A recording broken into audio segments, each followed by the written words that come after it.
no Fuaswana. Sana me because that driver, you could also cry now. Uber who can be used to see our own. Who said, maybe don't cry. My don't feel our car. We can't meet what I'm come to because of situation. Ubi, any, they don't fit toy. A pass glass on your mamma, a for a shop, or get any money. Now, there be a question. Mammy, be so. Adentina sa asem ni si na posi for ho na omu nka ho hwe ya wan kasa wo ye driver ni unkon report ma police ni no da ba jon sa asem ko me ka se me kra me do ye no na sa de no me check boy ni ye ni ko police station won say ade na he ba sa no boy ti be support me nyanko da ba ti support my intin he ni boy and said the police station. They didn't call police station. The parents said they didn't go police station. What a boy in that and done it of one, they didn't for Mokawa boy and so. They could do one. They could be on police in the board in the army. Okay. That boy and Jimmy. But ebi musu say boys no sika na omojije no oya wo mo di ma posi for no sa asem we no no kra na senya no kre go on our station ho me twe mu ame susu me hu ne tata aka no no kre hu ne say no kre so far I mean hu ne say check and almost share almost check police any private one be here. All right kwesi eje de enkomo de beba wie but the moso no ekwan a mo fa so a mo charge sa charge na mo gie no enye approve no sa de no musu munye na munyai bacho dem mi maka kaka ne tin say ye no gravet one and casted asem kan we any politics ne ka ban na boy or fuel ni sa nyo eti so bedu ani na waka party ya no do you na ba fa na ko now be no from half to 5 city maybe at 15 city 10 city and what all driver let's go say we juma and I then I will ni fa na wo ye ni tan o tine bi onya ni sita na to ka na so de komo to no ti ma o yan ko ye ade no.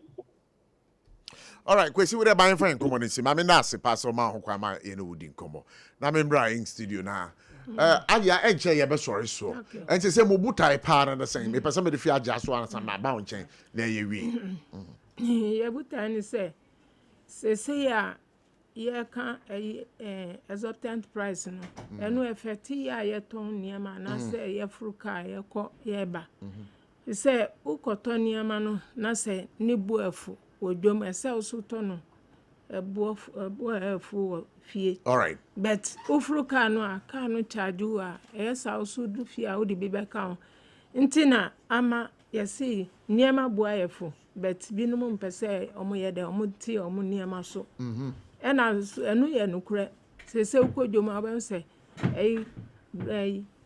frato se 500 gallon kese no 500 bimpo less than that ena emompo the same thing omo ateso ebro beans ni nyina akofom but say ya bodokuno say dokun da su 5 cedi kitwa the same thing enti mo be say amanfo ti omo ne ma so yeah yes eno na mo person dokun yes dokun mpo say ye bonu mpo a ye fa binka say ye nton 3 cedi a ye ma enye den enso a utoba ko a obetumi adima wa min ma bi aka enti be ote no uye dwedi ni ugidi say dwadifo no bi mutimu oden pa yes binu mutimu oden o say uhwa bola so aba so bi on tisu obeja bode no abre asenya say ye kakulu na say ekutu abrobe we say na pro na akotu egu utisu a ye nto say beto afri ho beto ntisu ujina su senia usijina ne bo ba kono so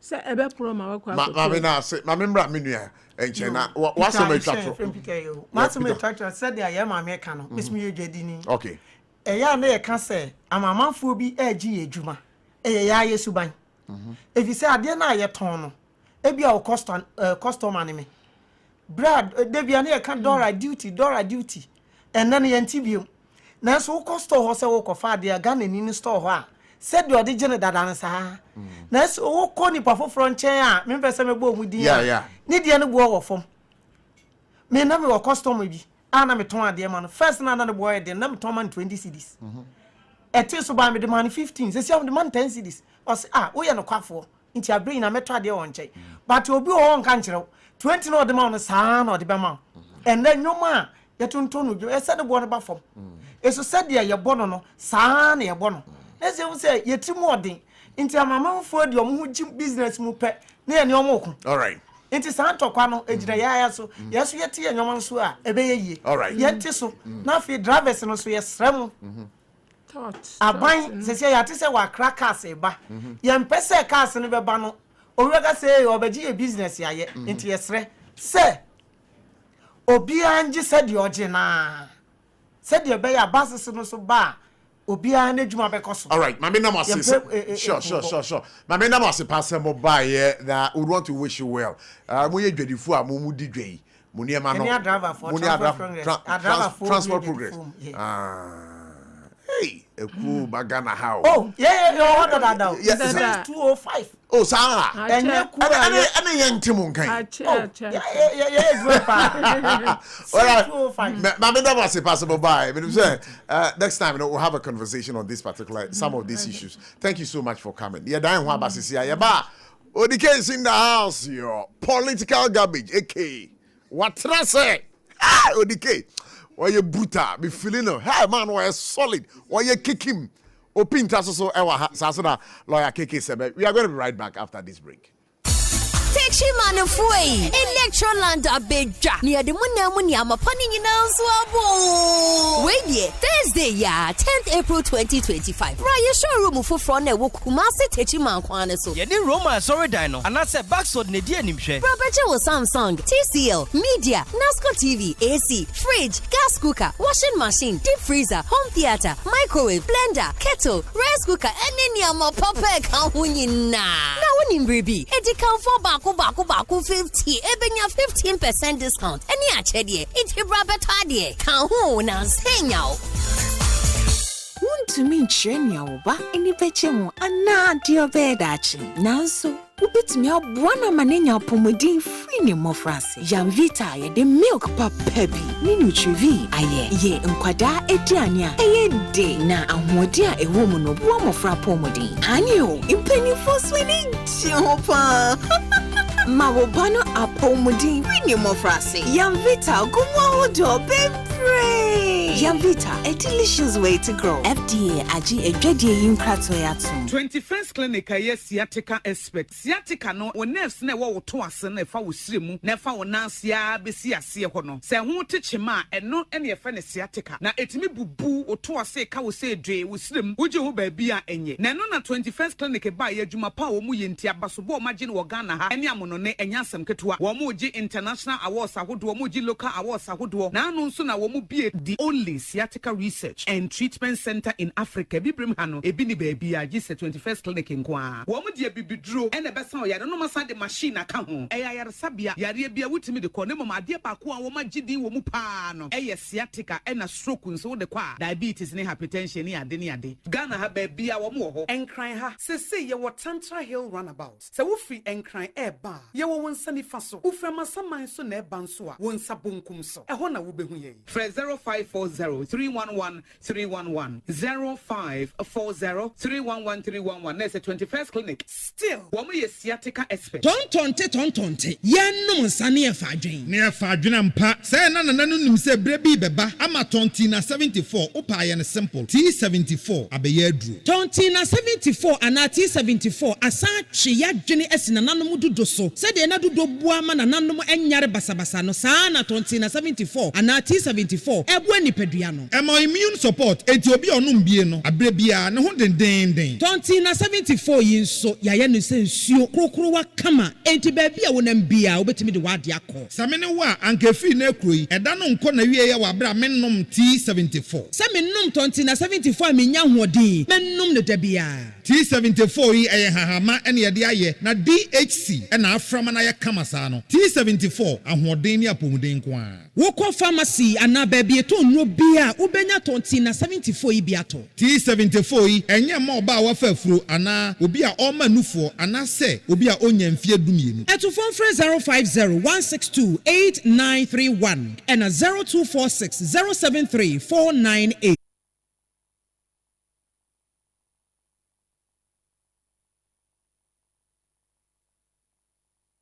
All right, so SOMPA 106.5 FM for God and Country City. I want to say that this show proudly is brought to you by the kind of support of Tontina 74 T74. Dudro Kesia, Ewo Jamanzwa, Boy Jume Yepa, Mabensanka, Electroland Ghana Limited for the home of quality electronics. I'll be telling you what they do best. So wherever you are, remember Electroland Ghana Limited. Where to electronics are, Ukoha Bepacho electronics are being an board of FOMPA 100 EUDK electronics. Now, Mamin Kancho said, Dokuno boy fo. So Uko Facebook was here. Jesus is our source. Jaws Bakery. Say I'm no say. Omo enwa dokono ton. Dokono no 3 Ghana cedis pe. Me kan ye no. Ase odike ye de mu bibi say. But dokono no ye kama pa. 3 cedis. Na mami san ka o say.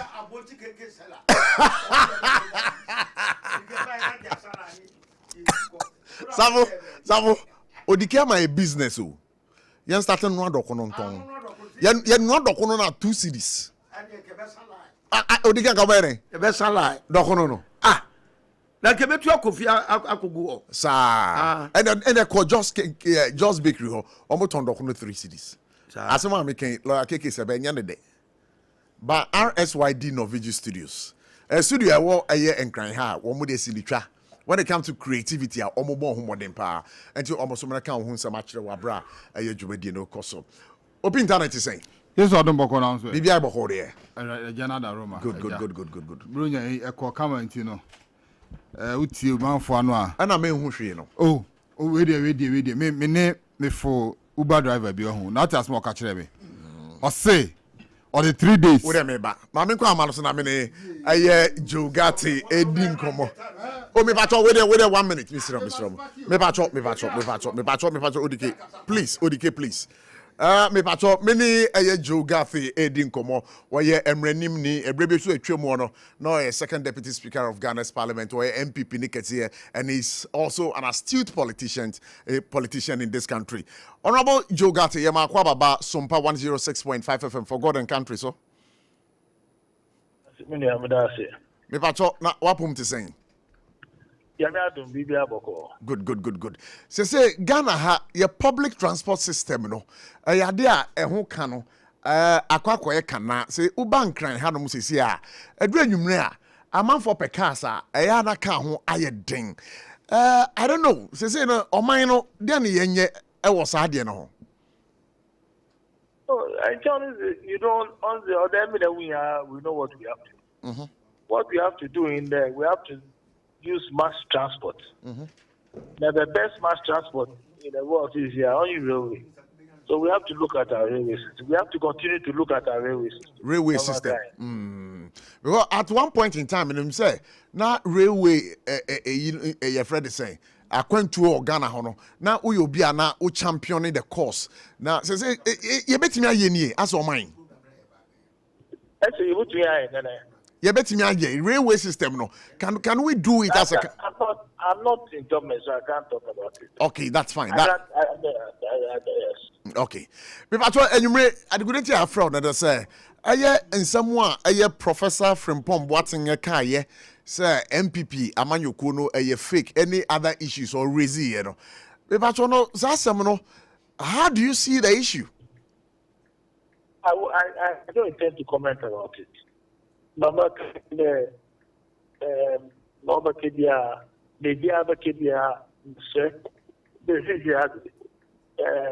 have to get the full kaka. Then the kid in all kind of the Bible says that there is power of life and death in the tongue. And the day and the name of lifetime. That is online. What's 50 lessons for Proverbs? The one of the lessons was because the power of life and death comes from the tongue. It's a message Professor, for what about your things, man, and market no answer. No work and a few. I don't have a problem with that. But not say, yeah, you MPP, yeah, the birth from the crowd. Yeah, election in a few days' time. The extra, if you are from a it's not necessary.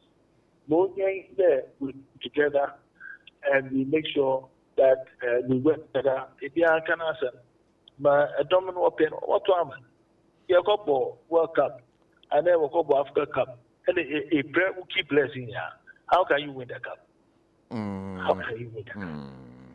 And on somewhat because all the candidates, Sabri, I had the various camps, Obia, Obianya Yampibia, no, or Tuamo Bia, or Tuama, a candidate, say even Crown, say candidate Bako Emeji as a victorious camp 31st of January 2026 now. 2028 will be a problem. But that's exactly the point I'm making.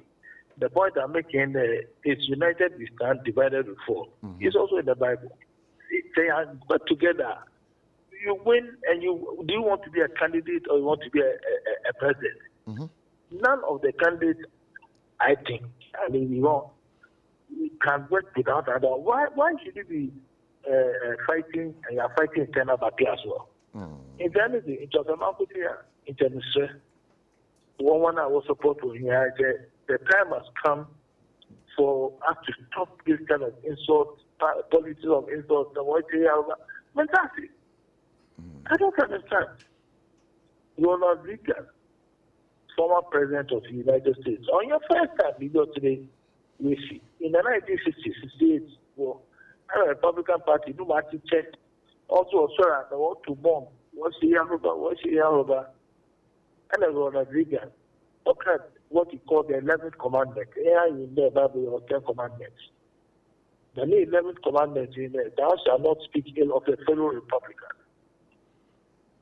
Then, but the question, we are Republican, Aruba, it will not end anything. In terms of the share, Ronald Reagan he won the presidential election. And at that time, the Democratic Party, open, Jimmy Carter, and another president, Kennedy, and Ronald Reagan won the election. And tell me, come up with the Antonia, the transport, traffic, etikaswa, na yijimo atra, ekufia, tell us what you do about that traffic. Since you have the car, if you not boy, traffic issue occurred. Car is choked. What are you going to do about that? I'm a point, what are you going to do about that? Since you have school food pay, one of them, will be SSR. How will you get a job? Nobody.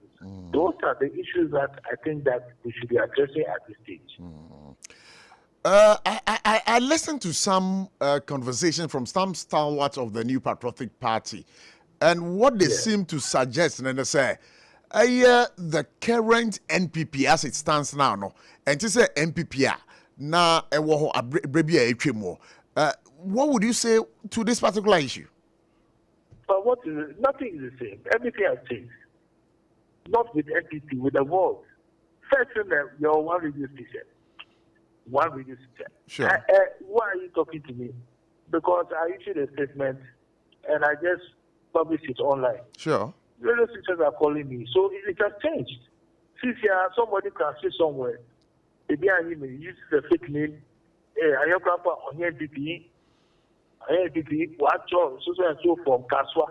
Amadu something about Kaswa or from his schedule. Watch on Zimbi and then watch Shady Aruma. It may not even be an APV verse. So the lot has changed. Social media and what is said them appeal. It of course, them or what said them out. It cannot be the same as the time where we had one with this media. And maybe Sawa with the current leadership, one would really area MPP Amanyo Kuno. How do you see them? Who am I saying? One of the worst things that I can do is to get an opportunity like this. That must be condemned. And then I make big pieces. And I'm so Mazija was vote to. Then we'll pass this year. other say that once you get the one start for baby. Please. That my question is the other people you want to have the delegates will answer that question. Delegates in a base assembly Bisaya no. Or some of them more Kaibi. For me, I'm to be a policeman. They did a question. I say, oh, tell it that. What is not the sir? This one, unless you have IGP. Decided. The question is decided unless you have the delegates.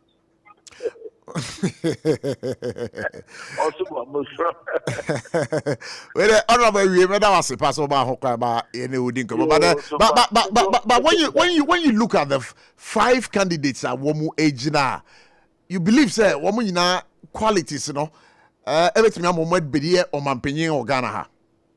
Of course. This chief, you know, being a leader. It's not only about you. It's also about the kind of people. I don't want to use Ghana as an example. As I use Ghana as an example, go back look at, I'll use America. I even use it. There have been different. Donald Trump was a very successful leader. I was a delegate. He delegates. How was he delegated? He was delegating to people and control of them, and they were good people. You alone, a leader, cannot do everything. And Bill Clinton, once he was a detail man, that was another star. Obama, he speaks positivity, and other people work on it. I don't doubt it. They all have 5 years. They all have their strength. But because none of them is perfect, we all have our weaknesses, as you are. Any paid just say unya perfect. Ubia on the weakness. Just like candidates now, Womujina. Okay, that's fine. The issue of monocracy in our body politics and also idea hard drain. Now, meaning say MPP come 31st of January 2026, you know. I don't know. Who to be our delegates, you know, when it comes to this kind of monocracy when it comes to our elections? I have confidence in the delegates. No voting at one of our elections, a big chairs and a both chairs will win. So I don't believe that the delegates will depend on money to vote. Yes, as a man now, but I don't think the that will be their only that's the only basis for their decision. Me I will be okay. As I'm okay, oh, that's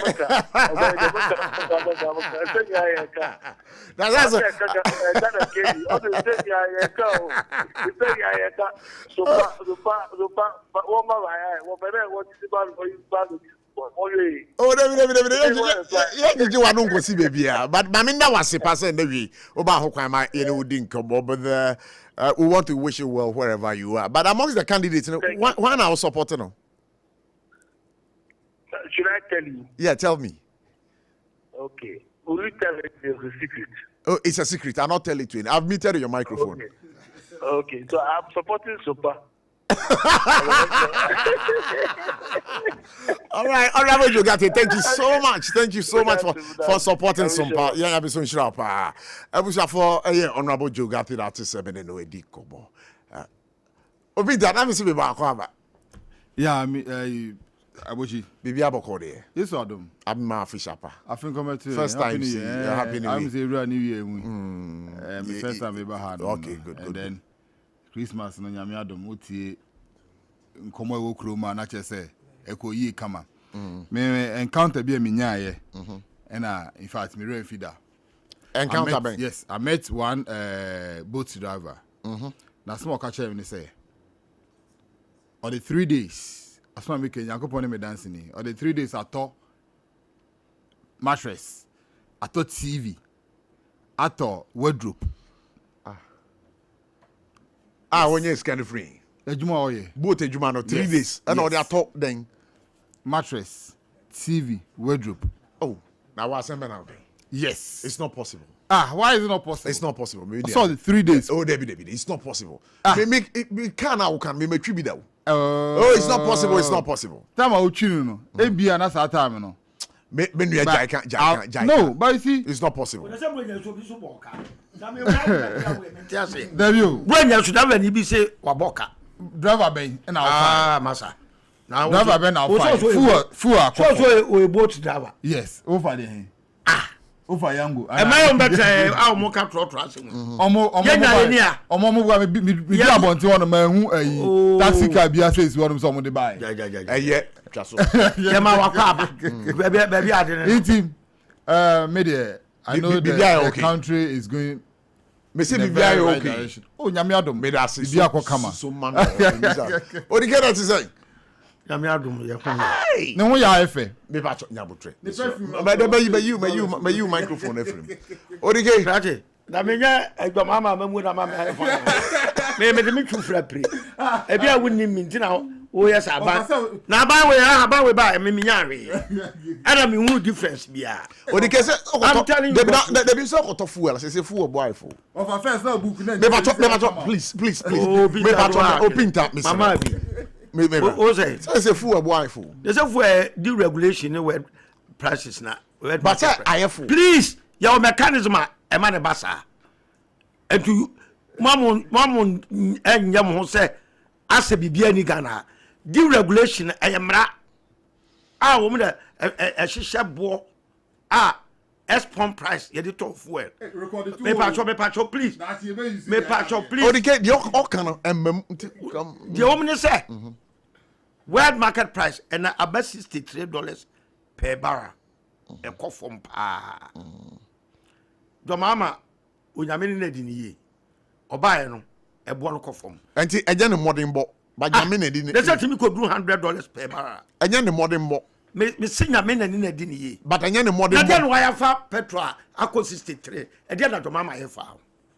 Any ni sem ayo pet for na your prices.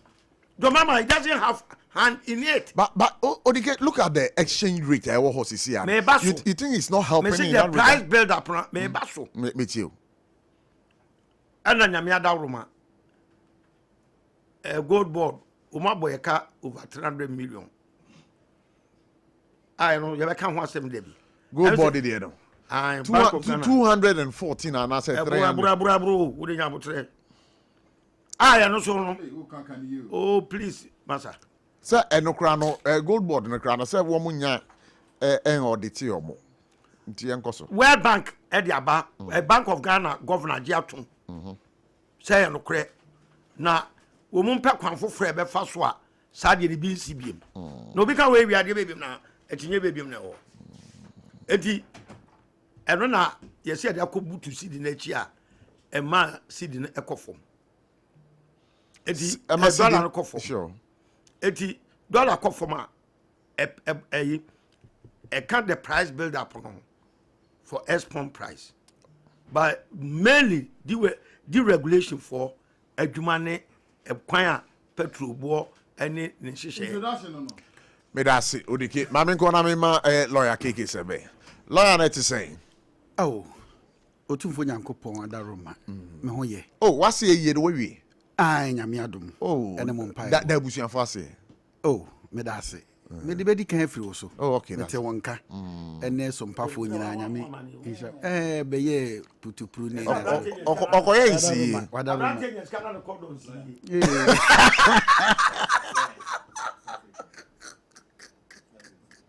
Oh, me pato allow him. No, so clarify. Me pato enti we are no clarify about thing. Said me of the air can his excellency ne senka. Otimi nya emuntie. Nso onfa ncheme. Me nua nso opi nso so ante. Na yakwa akoye ama bibia ayefe. Na say aseda PSA pa. Na ye de ma adofo nyina de otimi ba ne de wantimi ama bia. Na nso me single minim sa abranti o say honorable baako out. Okay. Na mabona baso yiri. The sitting deputy defense minister. Oh. Yeyura Broja Jemfi. Broja Jemfi ba. Oh yes, oba. Oh, good. Say the meka nipa bebre ene ba me nye obia na meka. Na mo mehu bibia eye me fe. Na me de say the meka ye chekire oman, ye chekire mayoku. The fact say oye NDC ni no wa ya ade ama na ye fe no. Na ye say ye ka. Abochi. Yeah.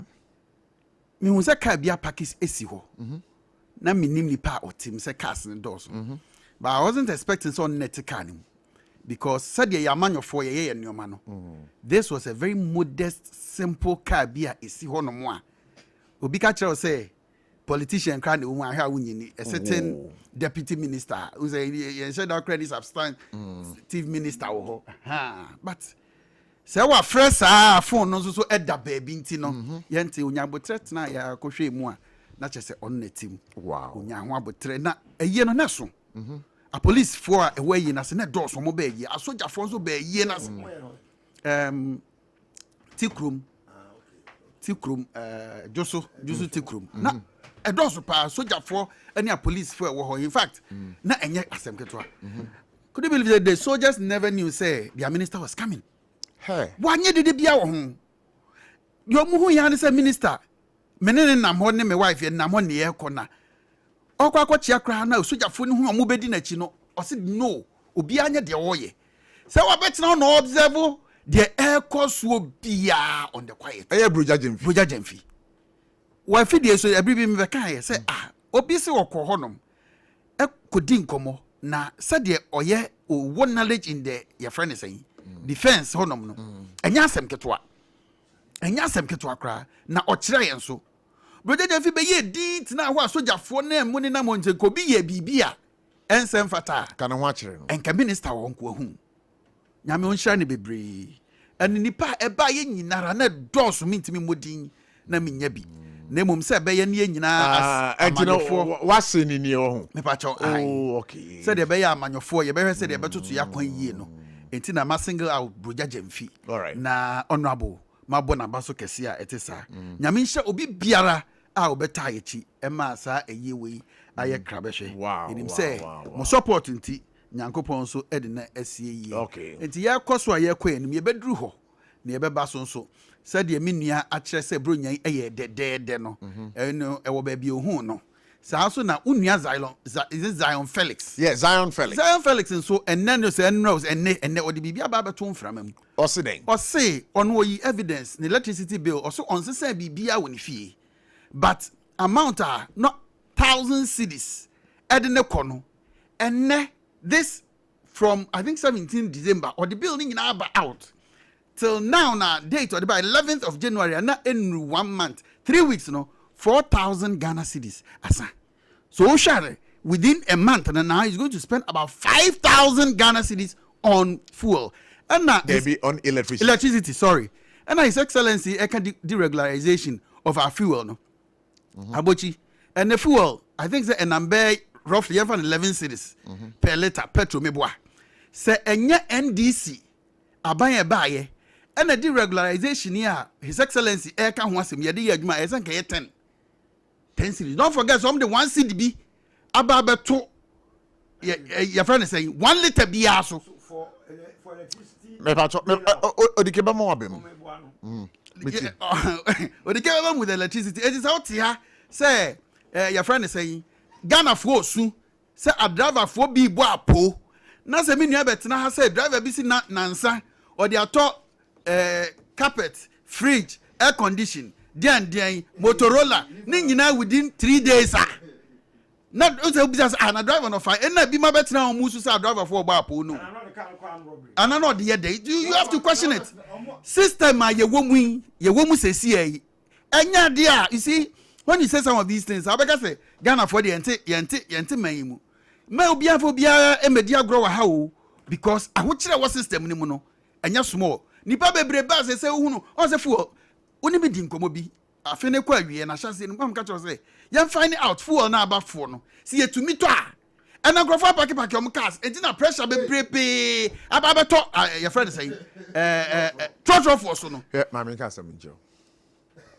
na mama nka bi so ansa na mbre be fi me memory ma me ka bi ncho to aso lo ya keke sebe yes sisi amanfo yusu omo ka so me kra bre be twom no ma pack me ka ene me se me ne hwan na so na wo yusu kan nwanwa na wo yusu kan nwanwa adwumade a wo boyi na wo yusu kan nwanwa obo adwumate so timi yusu mama ncho ya nya adwen say driver ni afawo oso wo free circle ba achimota wo ba dome ofa badomia 6 cities ono wo fa ka no ka che se okọ achimota odu achimota no so oto aso abadomi minia omumra bia so o omo bia po ye fra bibi uzi wo ha sesi e abochi programs a wo ye awia program ya ye hot say obi about 15 seconds 30 seconds advert me pa chaw anytime enye hot period no obeji about 30 minutes ebia wo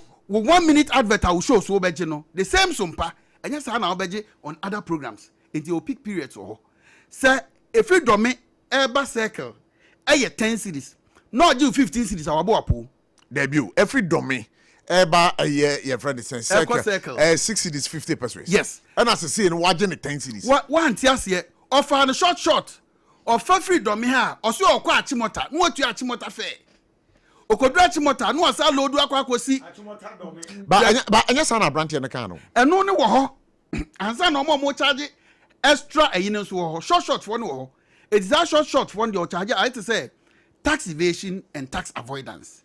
Tax evasion is saying say okofa enuoma wo haba ye beje so tax nemom o de edu 10 peba dia tax free eti de man say 100 no meji chemu 10 nam de about 10 ne man tia tax me yesa me more krono but say GPR chief for credit by that producer dia BCCA omoka say don't pay above approved fares. Enti ono so onye above approved fares but be ko short. Onti ase how de omo okro debut this short no wo ye mranim ni na okasa sa na. Enti na make us because ye nyina mra na ese boy ho ban. Enti the driver ni ya ade na omu mra so a mo bia make so ye kromfo. Se ese se oje 10 cities no oje 15 cities abokro no. Na mom ono ko se me fa free circle. Ka ya wafu me si wo me kwa kodu achimota. Obedu achimota no oje 7 cities. No sa fa 7 cities for sa fa me fra achimota. Me ko do me massage another 7 cities na e be 14 cities instead of your straight car 10 cities na they make anya tie for de ba emre mu no omu mre bia omo okro no so because ono have agreement and out ase it is obi just like somebody can avoid tax and somebody evading tax. It is a ne SOMPA SOMPA your friends and you make program amobe no obi bo adverts was 30 seconds and me sure say a no hot program in 30 seconds pay ni nyanya 30 seconds ni nyanya SOMPA adenti na mu rate period bi say peak period na mo je higher and some programs be about infancy right infancy ya me ada ma me go odike nchen odike say dia ba to MPP amanyokuo ne da bi to de hia me pa o wo be ka bia na ma me nka bi okay de ka bi ka be ba cho na botro ba be ko MPP e ma sa mo na ma look the woman say so transport system organ ha in favor obia wo kroma aban no are reluctant ama the responsibility no wa download ogu private sector so enko a hwe to for na de no mo ye no omum ko wrong bia o ma me ka sem kiro obekọ second na that tin na be your friend 207 obaro be fe dipa 12 okwa ya nipa 20 asa be di line so na foforo abara be fa 12 okwa ya na 50 be di line so do you know what it means? I don't know. E che say o ma we aban no ye serious about a bre time ye serious but why aren't now me ba the time me ka say say aban ewurane matroma asa na agu ye to ba asemo no ye den na agu etu aban no uni capacity to run public transport etu dey say and say aban na what the financial capacity ana GPRQ ne union for no enya experience in transport system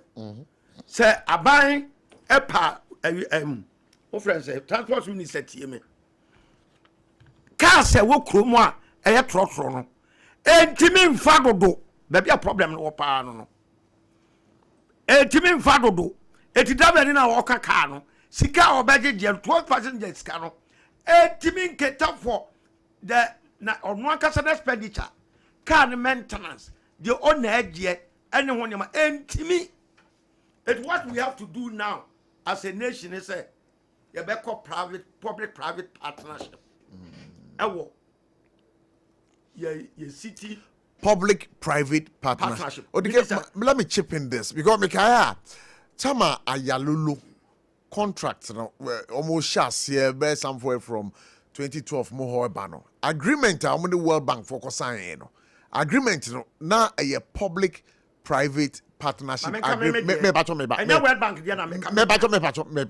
just chipping in this and I'm going to buy it but at the end of the day wabra na womo institute womo baba yes anhihye no aya ban na ote Sudan His Excellency the President of the Republic of Ghana now no aya dey as a private public partnership agreement no o man fa anye djuma dey tie bia wante ase hwe GPI to so more strong it is na me ya ban a and can many one better as near parliament legislation say in our cities car far less than 50 passengers. You can say money here trotro kroma. I was say the buses. I need transport union I can't boom. To say buy the bemo sovereign guarantee o, say buy the beka investment or say buy ye wo no. Not trotro that one I want car na for 12 no. Ye man bus ye be 50 and above. E ko basa we trotro be trotro for 12 yes nya be 4 or 5 munipa be ko one bus dey kai eyi traffic a free system no dey atosum yenu enipa o masala no e ba emoadodo na akọ eti buses bienu mi ensamra no na la na e ho no na aye dey free ho ekọ eti there must be some legislation ye be mra say ye cities ni nyina o pese wo de car ye adwuma wo mu a any car say car ne e far less than 50 passengers na pushing eketo no nko enkro nketo am e wo de nipa e ba krum ya wo no so na fa nya satellite stations achemota car se free Kumasi ne yi nyina ba ye nya kese ye nyina ho na bases no enfo mom emra circle ene aha yenye bi wakasoa baka bi free central region ne sa ayini nyina mo last stop aya kasoa na ya ye bi wa aburi wa mo banya mo last stop e free east region ba aya aburi na fra wo kwan so ya ye bi na fa sa ba se na fa 50 no edi akoniaba wo ayi intercity ya do na running system no eti abasa ya enketo ni nyina afronti traffic so kan bi no mo aya de mo ye no hwe me kwatra fie nya se toto fie nya se ba ai kroma me kacho fuel obe ben e wo kwam a nipa 12 penalty mu no enya asem ketoa edi toto na fa aye admane susa edi na ba ni ya obe kwa kodru fie admire no wo ka eska na woti fuel a enko ba bia ene sa dia na me bon me san short eti in order say bet me yi sa na mani na fi am ye cities no ada ho no suggestion number 1 ni yam partner GPL to ne proto anom ne anya mra se car for more than 50 passengers eni kwa say e be yaduma okuru finfin afei from ayi papa o jina court your friends saying why Debbie sa sky train no okay, Professor Christopher. Very important. You know why? Sky train on here street you. Baby a day a double road, baby a day traffic electricity yes you know. Ya build a tower kosra. And also enam so eti ye si pillar. Yes si pillar no sa eti free. Ama sama necessary ba circle. One ka bia ni twama tiema mi subia wo kwam. Eti ejina na lift na sha no eti mujina ya lift na sha ya atwe ayi staircase eti musi ya no mosane now platform na so no wo mo fro so gina ho eti musi ya no mawuram no mo so mo to aso no ko eti woni ka bia ni twaka wo kwam odike ye na si from on this part ekoba sa obi o private car kra no de car be si fie no afro express train now. Sure. A 2 year within 15 minutes now, bro. Sure. As a nation, we have more resources. You are resources, chair woman. Oh my, you more resources who do a sky train a it's in a public, you need GPI for a partner. Not sky train, can one. Your problem, what a corner bow, Cronfi Finina, is completely solved. All right. But as a bano, I know a quaternase, GPI, I just say, man, I just say, I buy your responsibility, sir, who make sure, sir, daily commuting, because a conform quite many in our workers. Or be a contributor to the economic development of the nation. But why want you so found? Anna, would you blame the common GPI to and will be a crack or why? Mammy, now I say ODK, but you better take a bite on this, Anna, Upinta. Sure. But before that, some small about us be a enclave system, and you know, and we are adventure. But obviously, who can say enclave system? Oh no, because Obia can be intimate comedy. But who can say enclave system? But me na buy no. It's a semi-clear system. Thank you. Fuel prices, or say, JM Nyashe wa ho. Enya una oka oti oka ye. Me see na ko point. JM Nyashe je wa ho. Na bio, 90 me ba unti senka. So that 70s out in fact say 15 series in pa. Ankasa na nke beto fuel no. No, you see. Oh, mpacho wanka misrel wanka wofa wanka. You see, JM reduce fuel. You can say fuel by 1. Yen you can say yen. Oh Charlie. Now any automatic adjustment. Automatic adjustment na wo hono no. And no ho. But the 19 during MPP time na you first say automatic adjustment e ma. Say me ba. But not because of dollar na mismanagement into entimi nye ye. And as at that time, so now the world market price of crude, you know, that also was wrong. There be na was wrong crampo still na eba form.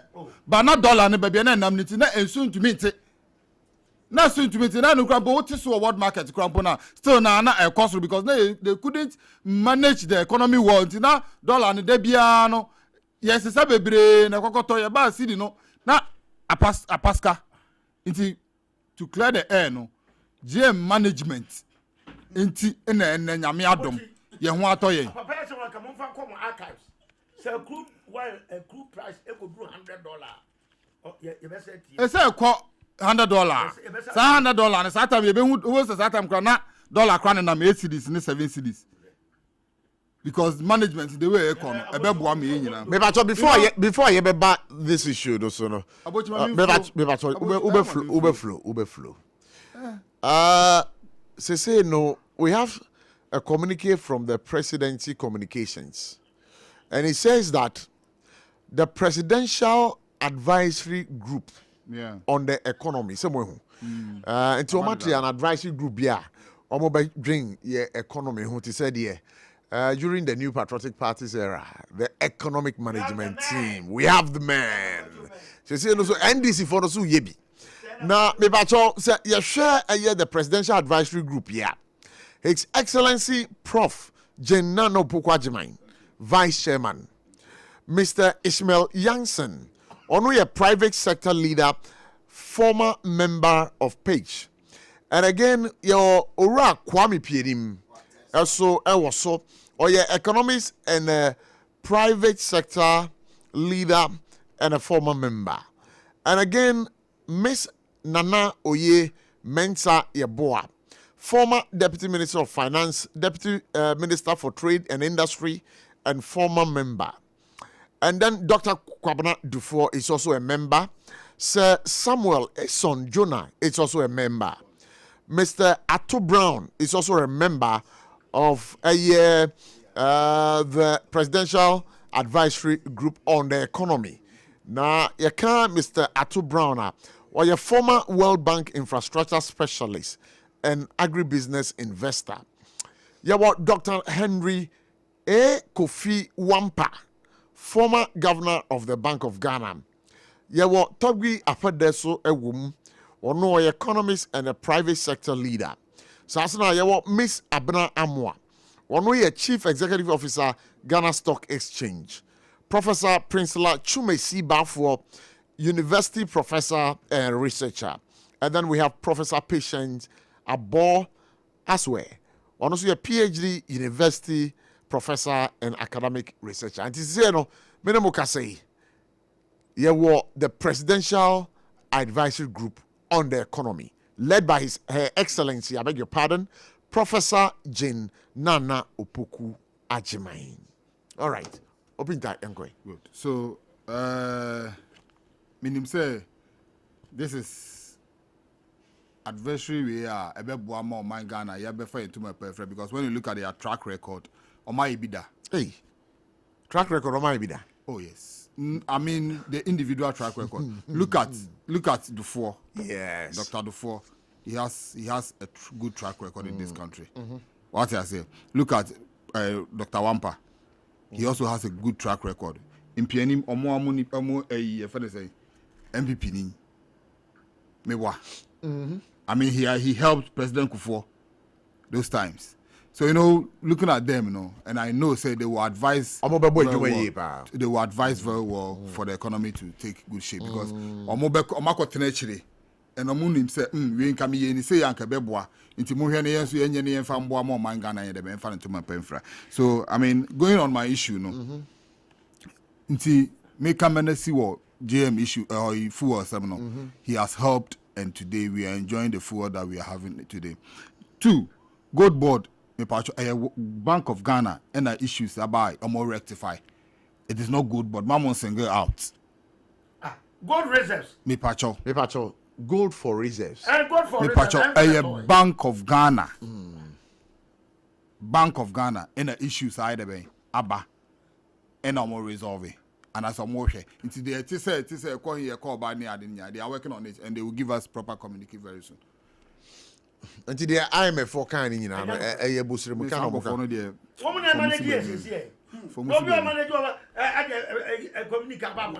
all right, Mammy Nasi, but so but your time.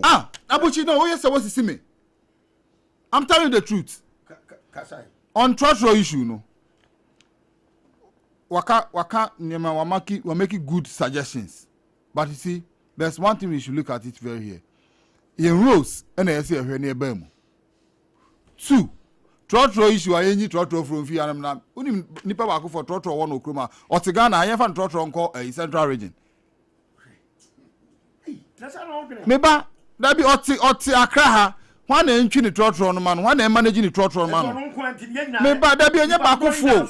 Nipa do send a Trotro. Best man making the submission. Nipa do send a Trotro. No, Meba. Nipa do say, oh, me see you've made a very fantastic one, but I'm making sure say, no, make sure say road, yes, Yembi and Rose, and then the Ayololo came to help us. Ayololo came to help us, but because of some my team na sabi. Obako for ya dear na ebo mine ma yen nyina yakoso and I'm say bebo ni din say onno ye enti no bako for ba na empa na o ye de me wape kwan bi so ye de be agu no ba woni say Ayalolo Bogana kapa kwan be so 742 million Ghana cedis investment no sabre akosi say more because Ayalolo buy in between 2014 2015 and 16 that's why Ayalolo came if my memory serves me right. And Sabi, 2016 now, the first batch in the buy. Thank you very much. In the 2016 now, Nasa on my the next president not buy no. That's led by Nana Akufo-Addo no. Not Jean on mine no Jean Timon for one mine more. Aka na you walk on wasam no. Aka to not go that way. You say buses need be brave. That's what I say. We only have about 6 years on the routes. Yes, it is management. You know, me name say because say your boss said President Mahama nti because. You know, the truth of the matter is that Ayololo no eba na ebuama dwedufuo man for mutiama sama ete ye fane say oya refine those places na ede omoba no na ewo rose na efa so omo de answer omoko straight ba minua ekosi say politics nti ya ndwe oman no ho ye be bo obi di mpanti ya ndwe oman no ho intermediate in these structural issues no it's something that akamunyina me around the table and we solve it amicably than say Yeah, be na bi mu be say politics na ade na mate union bi ya tete fiti akwa bi am hu no na no ye campaign no gina MPP for platform so. O say wa beti wate hwan station no say hwan tro for union. Nso mini car tie crampo ni bi. Enti moma ye mfa ade no oman ade na ye nye ni yie. Ye mfa ade no oman ade na ye nye ni ye nja politics na ye dey ba mu no. That is the issue as at now. If I try to see form on the issue. It's me the answer see form no. And one can be crack. Have Odike say Okasa. Me pa try to see form. Pa try to see form man. You don't have idea. What's all the can? Odike. I don't know Offer. Say me see kwa outside on ma. Onyanya wode. Yo, mate ene. Iti the made my say on the issue no. Media me hu ni say bases a ba Ghana I say ebuama yen trotro 70 yen cast 70 beko aboyen no. They should please go back and then repair. All right, repair no. Na embra back on track. Na embuama yen na bases sa ya loro bases in the crowd. Ma prepare presentation on it. That Usha Sakas and Ankasankasa, a 10 years lifespan. And from 2016 to 2026, let's just say the lifespan crowd there. I've made a detailed presentation on it, and tomorrow I will show it right here on SOMPA 106.5. But remember, okay, my mention same through the kitchen. Okay, maybe yes, I will not go on to the other issues. Okay, so say MPP, everyone come on about Ghana, I DJ. Professor Kwabra from Pom watching some more kind MPP a fake. I don't know. Come over to Jay. What mean say what dream and what plan is say. Who reacted to it. Then what dream of us and come away. You can't say be a faker. Adia the Subai and you can replica the Subai any original answer. As so original, but and your original. Oh, me patch please. Odike yanko. Na busanze on the part one et my philosophy back. Me patch Odike and you know, and just about really me patch. Opinta, let's respect our listeners. It is let's respect our na Gucci aya de bi no bi akote ba bi no wa ye bi no de Gucci atare ho Nike sa na eko. Okay, that's right. You can fake ya ade bi a resemblance no ese original. Okay, in this regard no MPP a fake ana current one no me from point watin e adwen and tuni adwen say MPP a fake aye or say current MPP sa no kan no a fake na de ntia fake ne say MPP that we know. Now they don't induce people in the internal elections. Say, Obi can de bakutimi 1 billion to 100,000. Ama delegates say to Abamame. By election, yes, I was saying free and fair. Free aspect, they say, Onipa no to about or in free mind without inducement. And a fairness said, Yebema will be a level playing field. Candidate bia edbe adwuma ana say obi okotoba edbe adwuma in our constitution you see you are right to vote and to be voted for cannot be trampled upon. What I say so MPP suba say ya obi na do say candidate A ba and the memmen candidate B ba and the memmen eti party na kasa interest no o maja ato from what else as more kind and you from more what or kasa na meetio. I don't have problem with the messenger but message not the buyer no and now was MPP for mo buy set na mo say the papa na so kind no e no kra na sanya no kre MPP tradition was say party no say I am segregated. You were 2 memberships. You were visual members. I hope I same day. I could be a controller. What do I poor say? Party said you teach the moon is a young people. And what check? Your visual members and your physical members. Yeah, what they be nyabotre. Your visual. So visual na your physical. So they wait me who. And your visual and non-visual members. Yes. Virtual. Virtual. Okay. Virtual members. Okay. Do you know what it means? I can say could be a crocodile papanasi. Because party amu de mu some way back. Say so behind scenes, you know, a muache. Party no muache. Yes, according to from Pomwatin. What say our members are there? Now could be away untro. I'll go attack papa. Obia Mausa obia divulge sa information we am. What in the look, Bible class say, and ya ne honam ena na ewiem atumfo obi a wu na wo ye wo. When you're dangerous. For what is it? Any people want people, you don't see them. But one more pretty behind scenes. Really? Master, yes, I okay. And I want to say, yet you. It cannot could be a more crack about it. See, the Korea my from so. I am from Swakers. But said the prof, you know, leadership in whom say a anti-party conduct. Sa leadership now only fake. Leadership, current leadership of the they are not up to the task. The current leadership of the new party. We are humiliating defeat to Munya. Now, go to Munya resign. Said, I don't know we are faking. I woman pay a friend saying, why? Stephen Tim. Yeah. Was one pen was in the no, don't know. Oh, but I just under 17. Oh, please. There be Nipana Yade. No, who don't know. Or Yare. 17 Yade. And Feddy would have found them. Hey, but how can you say this? One of them more. One of them come out. Now, who? Now, me want to say, hey, they are not on your strong and fit to run the affairs of the party. Any word of them will resign.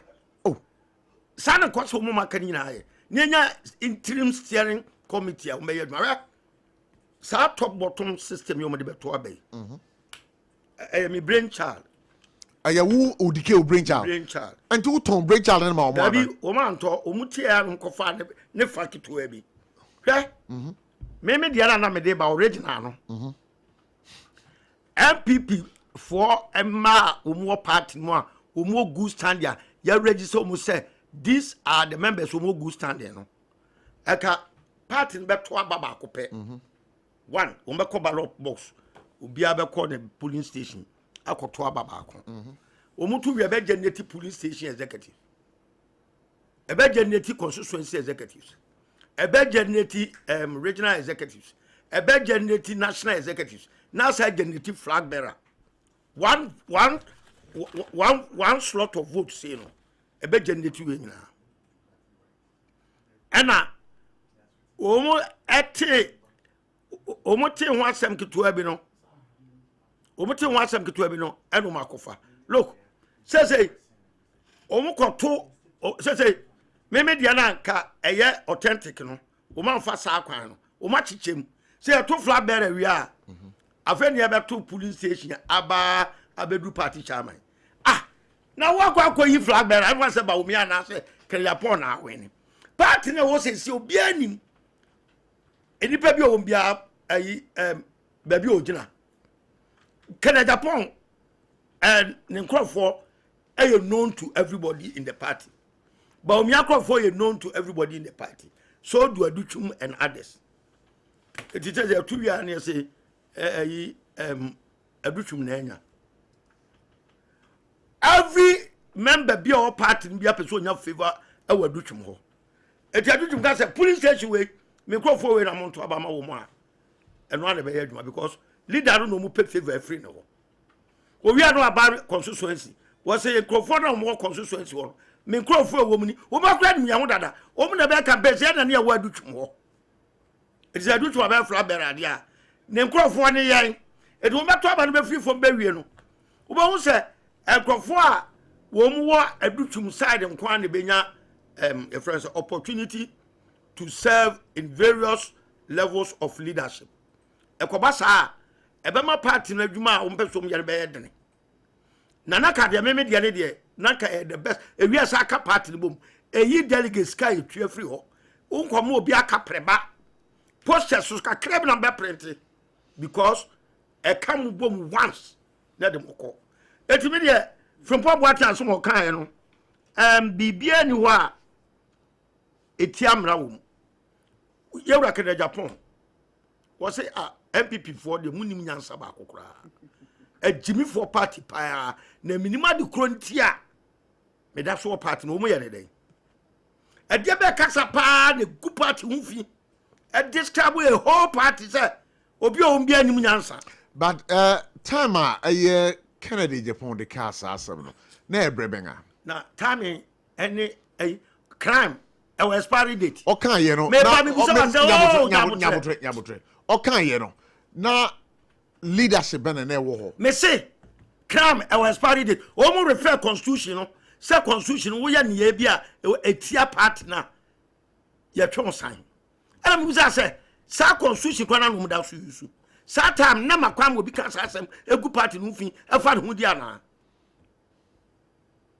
Sure. Nana Kufuor ko be president no.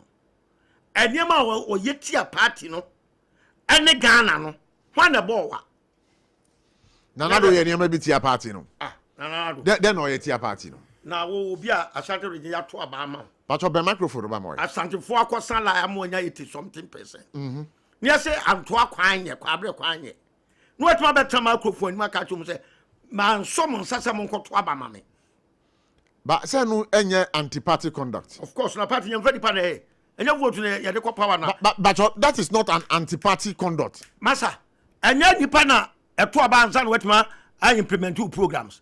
Metro Union Government, Metia Meniabri. Send the pan to Obama. How do I implement my programs? Is that an anti-party conduct? Ah, yeah, but Obama want to Obama. I also want so many parts of my Obama. Your party now pump the perfume. I am ungratefulness at its highest level. Jananado ye den no wo sabe di atem kra wa Ashanti region mo enti na office den na ko se party ni de man na wo se party e ka che Jananado asema kan ye wan kan ye woni party na ni ye he was the president then and so what president when you nim to say ye beka say dia o ye no wan ni but one na mo o de ke ye na se for kan say from point what has one kan o kan no kodua montwe mokrata ne nsen your series so many examples ebetimi dia mama akofo aya omafo mu adi monya selective justice under Kodua's leadership as a general secretary of the party. No, but let's look at the current state, the current entity. It doesn't matter who is at the top there. Constitution has stipulated say party structures. But Professor Frimpong Boateng refers to the current NPP. Because of the entire fake, their actions and inactions. Akobru baby bia party ni suban asesa. Ade bia ni suban asesa be fake. Enso we so bi kofa ensufufo di gum e de gu saboto mba enye fake. The traditions and the norms of MPP has changed. Ade so enye free ne tibia mu court bia foforo mu a enya de krona odike ma me na wase na me nka tie for say RSYD Novigi Studios e won kran haya say upese otwe sini upese utwa photo bi ana uye wedding ceremony, and again you're also running some funeral me pacho RSYD Novigi Studios I'm resni niema wondi ye djuma no abefu de nti you get the quality pictures, the quality videos that you want me pacho mo na hwehwe mo won kran ha mala ma be ase I walk first Kokroko Street. So really, if you want to experience a creative environment where your vision will become a reality, bombarding RSYD Novigi Studios. Bombarding from 057-4715-778. Again, read them on 030-3974-822. If you really want to create something extraordinary, RSYD Novigi Studios. Ebiom Mikao said, so here electronics, papa, Electroland Ghana Limited afuasue ehon obenya electronics papa me bacho electronics brand bia wo he biaro ubenya bi wo Electroland Ghana Limited say Nasco say Media say Samsung say TCL product Believe you me, that is where you get the original electronics, not the fake ones. TVs, air conditioners, fridges, washing machines, rice cookers, microwave, any other electronics be out here biara. Be patwa Electroland Ghana Limited. And DJ Sam Nanda say, Sabre ye wo mu ye. Ugoto ade owa, wabo ma 15% discount. When you check when ewo Tachiman, Bia Ben Kumasi station, wo Kumasi a, shusho mo Kasi Junction, Tech Junction, and crying. Udi we need dental barrier. Dansuman roundabout, industrial area, any Melcom Plus, need you share more. Me wa chobe hu Electroland Ghana Limited. Omo niam na bo na da form, enu koto kwom ya wa too. Omo offices was Sunyani Mankesim Cape Coast Stack Radio and Tamale. From 0245 949495 0245 949495. La keke sebe iti. Yo abochi me da se na. Me so me fe free baby a na His Excellency the London concerning Kennedy Japan statement. His Excellency in a way. Oh, ODK, yes. Yeah, Prempeh College, you know, Prempeh College days. I'm going to Tom Pabwa with the K Ventures. They are now you school. I won't come. No, Saturn no crowd. Saturn I will go school. Prempeh. That is more Wesley College. Yes. And in a whole and you Kotoyam Pabwa. Kotoyam Pabwa. Yeah. You know what contest? That's why we are calling you Excellency. That's why I call you Excellency. And also so me back home. You are His Excellency. Yes. Sir. Enya ketwa. Me menko honorable Kennedy Japan asem o kan no say party. You see, and odike ne me ya say nya aboa ne kwase anko na ya tem didi.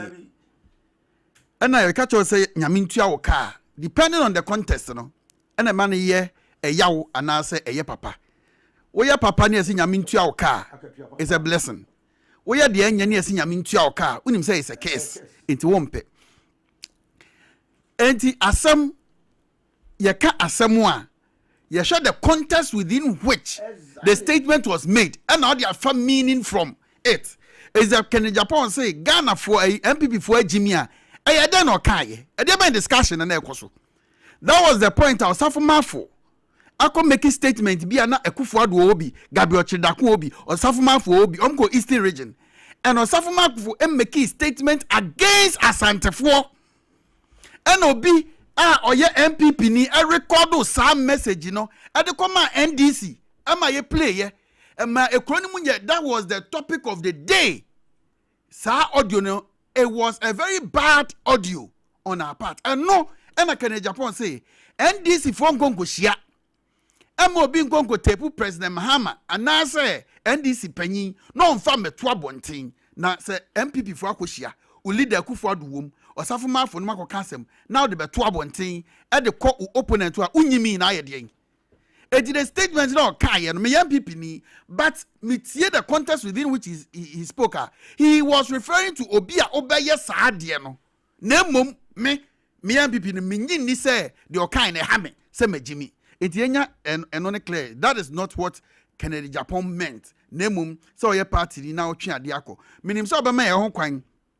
Na enenso so no said they will produce a kind LGBT trumu na NDC for sadia ba ye system na omo che ye nkwada no minim se obema ye ho kwan na ya ewa isu ana enka ho obema ye ho kwan ni discuss. It's part of the this thing and me pacho me kawo sir you know almost started say omo develop a curriculum no enene ebrea ya babedue a omo ye printing na. It started from the New Patriotic Party. It's not, please. No, please. I have the document. Hey, don't forget, me no, now me here, regional PRO for Ghana Education Service. Please, don't go there. Meba. No, we'll get it. No, what I'm saying is, we will get into it. So if you want to be a panel member, no, we have the discussion. I will not sit here. Yes. For yes, some things to be said. No. Where it is your producer who gave it to us. Oh, Debbie. So if you are making it look as if that is not true. No, Debbie. I have an information on those things because now there's more information on it because so my juma ama that a year I'm a representative of mother, so I also know what I'll say. Just go on. So concerning the fake MPP there, Professor Frimpong Boateng statements will make you know. Baby, me who say our point. Then mom to call the MPP current state as fake there, I disagree with him. Because say tie the ya offer odike kra kira ya ka say bibi e fake and not just an original so e wo ho it's original wo ho na say we imitate original na e fake. So at this point the question I'll ask is where is the original? So if these executives are fake and not just say ya were executives we were baby or omo ya original omo way and I'm just saying there is none like that. Our members are there. No, there is none like that omo way. He was emphatic. No, waka, but we are interrogating as some waka no. It doesn't mean say Papa, you say him watch it. Odike, allow him. So in effect, say obi a product, no be a fake ones ever marketing more fake. Ni say yakwache no aban and dealing with fake. So why is the EC dealing with this MPP? If it's indeed fake, although I agree with certain sentiments, I don't know why reason it doesn't make the MPP a fake party. It is not a fake party and it will never be a fake party. He talks about bribery. The New Patriotic Party and intimidation. Bribery na we him fa. I'm twisting. That is why I said say aspect bi wo ha me ne ya adwene because can be FR 2023 primaries are yekoye. Say it wasn't free and fair. My general secretary Abeka said it was free and fair. And all the candidates, 5 candidates, ni nyina no, Eji say a free and fair. And I mean, a general secretary, I disagree because even in the northern region, 2026, Honorable Ken Japan, Ekodru Hono, there are people who must show evidence on their phone say Omutu Aban Omuchaye, and they voted for him. There are places that on your 96 votes, man is 0. People have given hardcore evidence. So you cannot come and tell us say everything was free and fair. There were things that happened here. Ankoye, as I see a share near Picky BB from what Professor from Pomboati Aken. Na yan to party ni nyas are free and fair elections na ye can wasem no.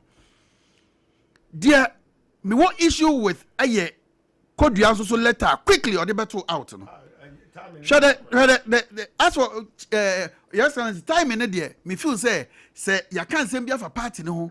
Na enya so quickly no oba no very bad because news na start here echo but rebata no de buy no and even the heading no actually say we conclude bibi on the 3 months and obekasa say ya share processor ebe yi no a free party ni mu. How do you speak like this as a lawyer? Because we should have the discipline committee in place. Now you invited from what thing? Not almost substantiating allegations I want making no. You need to give the man the opportunity to be held. And I say a lawyer for you can say all the uttering pattern rule. You need to hear the other side. And it's a general secretary Betron letter we are right from the word go. We in a decree sana. Ya babeti na sem dia. Sanem hono. Na say ankoyi. Until the general secretary here no wanyade. And you nyina no wanyade but me dem heard the heading crowd in mine na I'm not happy with it. What was the heading carrying? Heading na small kan na say MPP ahye anamo a ye tu ase de ayi Frimpong Boating every party nim. Yeah. No, it shouldn't be. Nanka heading no. Oh. Nanka was saying. Say your press release. It be a response to Professor Boating or invitation to President Boating to appear before the discipline committee that the Ntebeka kwesi ifa. Kwa no beko. But the way I will chance here there. E kwesi ho kra na people would then think say, "Oh, adwin pobi." All right. How do you come up with a letter? Your friend na wa fa unia. Your acting chairman. Enkoye. Mom yanka no kranche ye ho. Bibi because of party ni mu enkoye. Man yan play the Australian theater she said say everything is the right. New Patriotic Party. The New Patriotic Party, you see the Bibi Koswa enkoye. The air time e wo mu ne say abochi. Yeah. On say we nyina is as a result of what Professor Frimpong Boating campaign na 31st elections here e baso. Obi a obeka bibia ene pa yi candidate baako enko. Be specific. Candidate Benga, Dr. Mahmoud Bawumia. That is what you want to say. Yes. Okay. Let us say why are there enko no me atro ho letter. Okay, Asante South member of parliament, Honorable Asante Boating. Ebeka say bia na general secretary tro letter. Tete buy. Na wadanfo bi a friend koka no. Otimi keka sabe nyam brasem check na de Japan no. Me madamfo. Oh, that's what. Yenyina ya damfo. Yenyina. That no no na me ya no. Yenyina ya damfo. Enya chairman odine ho kwakwa pia. Debi. Odine ho jo. Debi. The fake coca. Ah. Who's coca is fake. Oh yeah, what the original. On the Ashanti original chairman income you fake. Enti wadamfo coca na fake. That for coca na original no. Sir. Yes. Na dia ono be share wa ha no. Fake no. I'll support Dr. Mahmoud Bawumia. Me share that. We need share program. Me need share that. O friend be see program, but you share one on one. And ono so ono ye fake. What is the actuality? Nansem hu na waka. What is the letter bi abada? Yes, your friend ba konso abro bibi chairman. Abronye. Yes. Abro bibi. Me pacho. Nansem hu na wadi wa party na what is the letter akoda? Oh, that's all omo throw letter invite Abronye. And no ka so nko. Omo ye ne den. Eti ada friend bo ati akwa ba ye ne den. Omo yi ne fi party no. Na den Abronye da so ti party nim. Aden Abronye da so ti party nim. When nneoma ekoso party nim a emwa enye but ye mu bi no. Yeah, okay, because in fact, say 31st January, ebekwa wiye, na the first so no, ni ama honorable Kennedy akompre ko e Japan saso. Na ono na di discipline papa ye so no party ni mu ebeba. O guys ma beka bibi wa ha. Set up ni nyina anye den enko. Yes, South Africa and Japan so, obagie say kikimame ye sure say bia ono no on have any ayi bi against bia but nipa be hunu mframa ebo from scrum mo mfa bi. Niya party na party nso anya akono. The only thing they said, the all fake they say, and no the cake am na ya adwen. The MPP we are ye nim anani ye nim our president Kofo apenso no. Enya say MPP we and our president Kofo. All right. Okay. Me bato mema wakasa. Bato odike misro mema wakasa. But the raise issue be said na NDC4. Smoggy then trumu then maybe Eddie about yes. Me pacho. But I want to put it on record say the controversial teacher manual was developed in 2024 to aid teachers in implementing the new SHS curriculum that was introduced last academic year 2023-2024. You can check. And you know say sa teacher manual we NDC4 na developer. Say teacher manual where your NDC. You see? No, please, don't go there. Why? No, what can I say?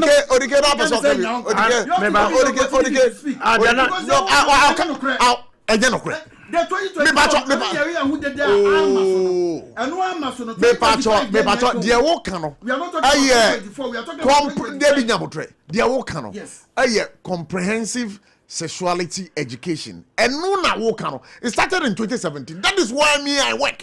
Let me tell you the truth. So you don't say that. No, I will say. Oh, that's what I'm saying. No. Open the debate. You don't shut me. You don't say us. I want to shuttle. Because I'm the host. But shuttle. What the came to you? Jana lawyer can. Ashanti region. Now you walk Kumasi now will be an say. Now NDC ye buga party. But of late, and this is what tone you down. I want Yama baby. I must have Buga MPP for Nakofa. To trust some Abagana politics, you know. Other can near fish and this for Nayan. And then this is for Jai. And this is for Jai. And MPP for Aquacofa. Now, Casa say, can a Japan, a car say, you know, could have said, any panel or call record the Babontino. Where Jimmy for? I agree. Me patron I agree. But so be quiet there back. Now go fu or casada before para no deka. Was a part you credit me the jam that's all part to him. You see? A Jimmy for an house and says over to Abama. Anybody of quiet there also be a video catching a video wouldn't answer. And I will say a party. Sebi. But when you the bufu ya MPP for fear answer. If you answer, a woman need back. Now, crab, me nimmer the jam that's what's our party. You see, Obian country you. Yenesi for Manuai. What I'm saying is, MPP are selective. Obi wa yankanasem, obi untouchable. Obi wa yankanasem, obi untouchable. My brother, na me kwa kodom kura. Me akasa me kasa boy akashe me yem. Me namana mi sugu mi yem. Na obi intimidative na say man kodon ana. Me da say. Mame nko Opinta, let's take a listen to what do you want to say on this issue? SMPP fake one. You know, me kai say mra na me wada there so na me yi miti say me ye NDC ni. Me nua ba ko bi hia me ye friend amoche. Oye MPP so corporate regional treasurer kra. O hia me a Opintan. No bi a wo school kama say. Enne o join NDC. O ma join MPP ma I mean MPP educated one ni den ke kan be bre che na me say well me veranda boy ntimi na no na me de be me pe. And that party no no move those times who could join any party for be I say hey a school for party wo honom na who could join one for party but then gradually no that party no is fading out. Say me of a kind no. See there are new crop of leaders in one home. The muchi kura ne say be criticize omo. Ade omba ye wo kroma no no. Untumi pie. The muchi kura no. The omu suro say be criticize omo. You don't like it at all. And I mean a person like Professor Frimpong Boateng sabi yet party no I am very sure so can find the feathers no anamebwa lawyer boy me I mean sa papa abobra sabi achen na bi ni kodua mo cho letter ba yi abobra si omo kra ben hwe se mo ka che papa no na so otumfo a enye me wanwa unim President Kufuor say me na anu ye so obekai ana on ka say asma President Kufuor kai o say no wonder say omo nye de ben omo koye bibia omo consult no the party is losing its ideology. I say the party no ideology no they are losing it and see Akrampo the more almost say they will consult him on decisions that they want to make. President Kufuor said this recently. You know, party say be ni nyina ye call ye bani adena I mean kakra to me say one or two fine you kakra omu though you can't compare it to NDC though but ene ma prop tita pansam kra na se wonya obi na otufo a me da bia me ka se me ni pa na ma na de me pesa me tifa no ho se obeka a kire me ne se minia de wuye ye ni say dan say obe praising me more advise me so that I'll move on well but you don't just say obeka a kire me there be obe singing me praises no me wona me na am not singing me praises de bra na kra na me mpe enu kra na me mpe but say ye can no crash them ono na party no almost start ye na that time kwapo na bi ukra na yenwo ya wo kra na that time na hwehwe wo she Pioto bi na number bi. You can't say that. Please. No, you can no. You don't denigrate people on this show. Oh no. We no. School uniform na no go school. Catch us, you can say no sir. Sir. But you don't make na go do school. No primary. Ana meboa. Ba enne o papa panyimu etufo. Wosimi be yinadi. Ene say ye kan. Reho regional chairman or support ba omianti. Kiki some more kangu kromanum. Man cafe, Eddie nkofo atem. Man cafe, but dear, on mama futupana, sabe, Emma gidigidi ma kromanum no. Onona, moye debe. More pound every party ni mu. Na, I am one, say party no. And Professor Frimpong Boateng eka say, fake. Because, sabe, Kufuor no cry more mutesi power no crampo. President Kufuor no more mutesi power. MPP so ba be ye bibi more man Ghana no. Omo fa na nya hwe. Na hwan biem. President Kufuor mo fa na nya hwe na hwan biem. I mean, sabe uye nipa na se uchi afutu a sa nipa no. Onkoso o. You never go on. Bra papa bia wo man ni mu. Anasa bra papa bia that's on paying for. So right now, no, the MPP is becoming a party without leaders. And I said without founding fathers. And now say the MPP is becoming a party. Sabe any futufo. Aye futufra mobia can or ye the ope because of can asem. How can you lose people like Sammy Crab, who again if anything, Nana such a brain? How can you lose such people? Where is Sammy Crab?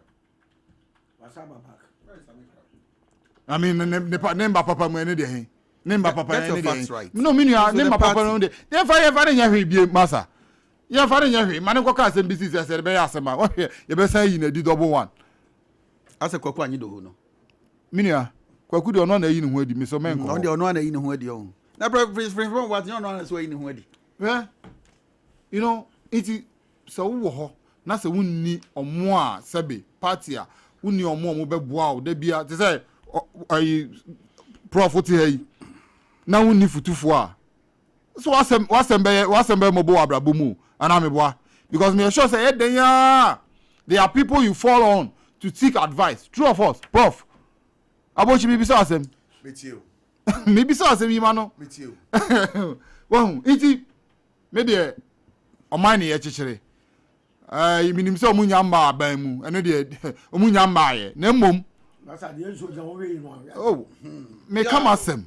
Me come asem. Me se minim se omunya mba aban mu. Na aban mu kwa bia union government ebeba ana wo mpe. Iti mumu na ebia na next your friend say opposition in Odikoti union government we serious ni. Onye serious. Say na because Odike is serious. Odike is serious and Kamekra ma be general secretary. Serious so kwa na Odike guys Odike onye serious. Wo mo we Ghana ska. Odike onye serious. One we ska ti dey already. Oh jai. No please. Program mama. Dr. Mahmoud Baumia. Those times economic lectures. Na go dike organize lectures. Na ke ba na ke but we won't lecture bia. Asa ye fa say be bring na puma. Mama ka samba control. Oh, now what you must Yeah, constitutional review for and I say a friend. They invited me. Books were more than 10. Minim. Omo jail tia so mo kai. Then no mo kai. Panel 10 you know to say. Sure. The kwara me mo bia 1-1. Good. Ana me kwatena ase. Anu mi na obi a start say or flip through. Sure. Omo chama no so the mic ano so dike. Obuku ya de abre be me adwuma na ye mmere. Wow. So what can hada? Oh, Freddy. Now who be catch me say me get serious. Baby, obi a me abochi ma me kwan. Ma me catch am chop. Yeah. Constitutional review no. Omo de omo yama e fresh say. Omo draft. Yeah. Me start say me card draft no. Sabukwe e bia me ka say ye constitute National Vetting Commission. No mo so Public Vetting Commission. Apart from say omu change nema kakra bi no buku emu content e for mo 70%. Yeah, the reason why Ghana for David Ghana for a pay brace e do ma we animu a anka union government na me pacho na say office way office aye o say office aye what was some office aye make sure the office So the officer go to be political so that question no crowd lawyer Odike constitution no office United Front Party me na mte oh I know United Progressive Party me na mte good masa wo no Odike so na office way me oba be busa msa dem say office yes license I'm the operating podcast parties mienu yes but Odike we want to see action bisa offices no we want to see action Odike no for union government we want to see action on the action is over be offices office and for solution ma office e be a o be so contact here and now beba tie ni ye pe ideas be boa o ma we enya de wo wabo tayo me se kroma ye serious wa enka Ghana mun same ho but obiara ni so si hu na ade obi a opobi a obodwa data Bible say ekukitu amamu nsuro good na be ja no first o de ahima ne be mam that's fine e dey preacher philosophy way hallelujah some philosophy way me hu say Ghana ni bi atro bi da I've not seen some before Ghana ni bi atro bi da just odi ya abrofo de na edi akire but we me anam tenase and I'm carve a system for the country but obi se menka asem nchiro o man hene kwabra sante se menka nchiro so wa ben o se abochi odike wa ben pa anto ne ne ya de hwe no kre o so wa ben no o se buku o ka buku na te o se Come up. come on for ben two for buku me di 2 weeks and a true buku really 2 weeks me re to me draft no type to say the cracky and you know you're in a Troy me yemi enu pe and the general secretary oh no or a good one or a good computer me a good in computing me draft now and grandson this year and grandson but on a serious note I must say that me after perusing the I see say niamani bi wo mu a say kasi di ye djuma o man mu ha ebekoye but I wish you well but what are they me friend Versace brutal be are not confess bia be Peters wo abe mo se bi ekoye o dey na make na make say ye asoma ye kana hia party ni chia say mo boa ye na dabi opida me dey manu si we don't follow we dey mami fa manu si lawyer mami fa manu si la lawyer nkomo ho na mami fa manu si lawyer manu si for na me branch unim me enya me wan say Professor Frimpong boy say ka say party ni fake because and as a current MPP ni fake because the current executives Argentina, how can a whole executives and as a leaders of a party move sit down and I'm share party Mumaswa no more than Kakobon chancing. Oh, me pacho, mami come here. Oh yeah, Mumaswa no more Opita, you have 1 minute to yeah. It's only fake executives. It's only fake executives. And a beyer to say omobe and as ombe chia ediama some particular candidates and amo edebe because sisiano to conclude what you are saying, you know, simple and short say omo koto aba no munya to ma Dr. Baumia wie say no mo pen na owi ono na be hye executives owi ono na be hye executives sana wo hunu sana tie delegates veto aba enti enye Dr. Mahmoud ba wen na be hye mo na delegate ya to aba na anu ya no mo ke sana be ba once on the strategy dey say no ya to aba no once ba wo koto ni nyina biem eno na say the trouble but me the top bottom ya to once all right mama nda mo say na am fa calls be 2 3 bi da me sambra mo nchen we dey course ni dey ya be fa be kakra bi da ya ba in studio. Hello, good evening. Good evening. Me pacho wana me ne ka say. Pacho unia baba kupa baka wadansoma. Oh, nana man eti saying. Yami adumaye. Good. Nana man pacho eti why. Yo. Minia. Me pacho. Se ne bra no to no. Na me de kan che Dr. Mahmoud Bawumia. Dr. Papa Ghana fuli dano so. Na me che John Buedu ye ni da so. Any had Yasafia Muhammad. Minia be man ka bibi say. Ya Safuman fo. Eko ka sama obi tro de baye nu tina ma Kennedy Japan. Eka san mpache wo. Ka asomo na kampasa mekoho. Kama Kennedy di mba tam do wo mafe edidi wo matam so nana san komono de twemu enti no bacho ubetimi afra ho ntoma we ye radio so can be me pacho sorry yeah sure pacho no obi na tro e de kwama na so no na de na agen kan ye awon asani wo wa wan kasa wo ba be kan na wa hye wo do ni atoto ahye bibi ya nka wo be kan so akam no so enkata ko pese mo flan ntama na ayeta ya pa mo chaw woma APP aso nko edidie na me pacho ni pa no kasa no MPP ni o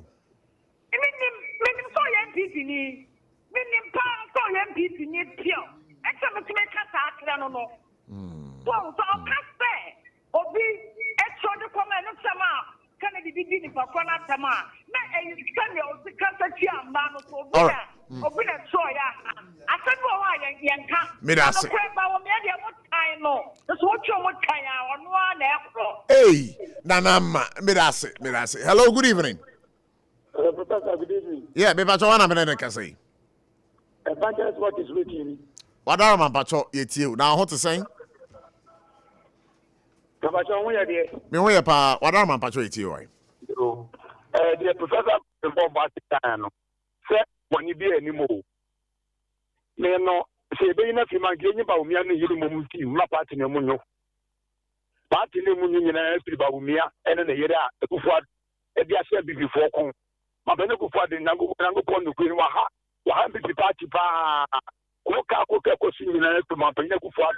A wo de ba umia be se bi before kon. Eni se be ye be we papa te fi mo a. Ye ba umia ne yiri film na party ne munyo. Kana Japan o go do be di atemu.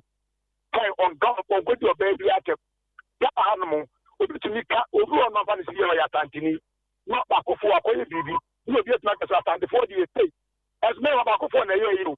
It is about 4 baby more parties can let a case, party Jimia, I have and one case beer.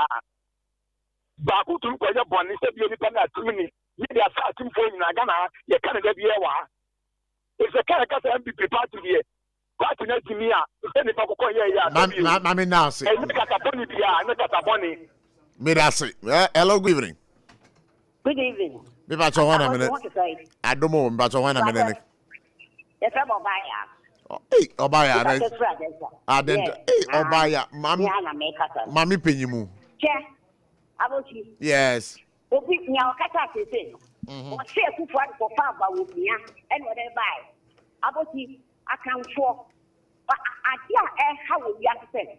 Any part account for ya so ya 2012 Bawumia court 8 months no and if you want cash oh account for ya me to ya me can if you have to with that already bata and the account for hey oh yeah you pray for na Obaya me da say. Hello, good evening. Good evening, Abochi. Yeah, me ba cho wana minute ka say. Whoa, me ba cho wana.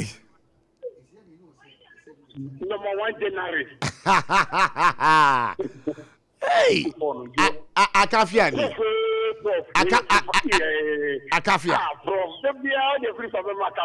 That's what we are atani ate kinginga. Mo voice no say. Every father my why? Yo, Mamincha on ABOTCHIE Japo. Opinion na Jimudo, a Benia baby, I can not Jimudo. I put the meeting Kabuma party more. And yet the only Yana, we don't know the kind of thing, we don't know the Cambodian. No more Yanni, and to me, the Benia baby, I may be blame month when you phone at that part now they fear you. And you can make me free and not say, some more brand, nothing with the perfect train, you train, and I said, but Long company force premier catcher na work and talk about ma ye only kasa we bin ye company funny ye you and funny ye we ba no be catcher theater the go we can the force ba no be catcher theater ba me talk for me ni can be ye na can delegate be tie pa and ko yi sa so ni ni chin chin no mo fa brand and I say tu emra because yeah meant to be for Kabo my party no na ya no Kabo mo be den ye na the power free and this year mo born your mugui ensem and ye Kabo na ye collect no class ka ho we be ka ya no so de so no we be ka an ka ba ye kan de ye nyina Kabo mte no kwa mo be kasa bi sei no we say me makasa ti obi na no so be ya no and for the Kabo no e ti ye ko ya na koso wo nya bot na nya de ye no e ye de nya ba ku ne be ni it's about calling me a bad dinner. Work at I'm not the other catcher. No, you can't come on party move. And this is a say of a honorable watcher. A sudden maybe a sudden get yet you watch the party. Yo, may I say, may I say, pass on by radio. So, hello, good evening. Yeah, maybe I'll try to do so. Now, 1 minute, I say. All right, Kofi Adenta, what do my mind? I make some slow. Baby Kai. Who are watching Jaco, Nipa Penasam, the say. Who bet you the necessity, but one on Kayaka, you will penny will cream one. Go on, young Cotua Ben Fruso. A dia, yes, from me, I come both to the show de Bafo. Penny Munza. Indeed, what ye Jaco, who give me a pest penny Bemwa. Dear woman canina. Kawan Chamasa Anima Wimba. Na beyel to kwa mami ka sam kire o hwe obia wo bekaru anim on person ka no kore masa enye akanfo kwa na wo Ghana masa na mami ka kire o to o se me ko kete krache ye to aba na owura wo si nya 100% no kete krache wo kwa atensuo no na kwai na ho ba ku sia wo de ka ba ku sia ba ko a ita ba ku ko se wirem asu no mo to aba 100% ma Jerry John, Lawrence. I can't walk one. It's me, especially as I before, and the can, then the champion, what I had as you do know. I am going to tell you, and the why? Hello, good evening. Good evening, Mr. Abochi. Yeah, me patch one a minute, can say. Only Ababa, Ajana one, because of the Kwabinga. Ajana one, what are my patch of my interior?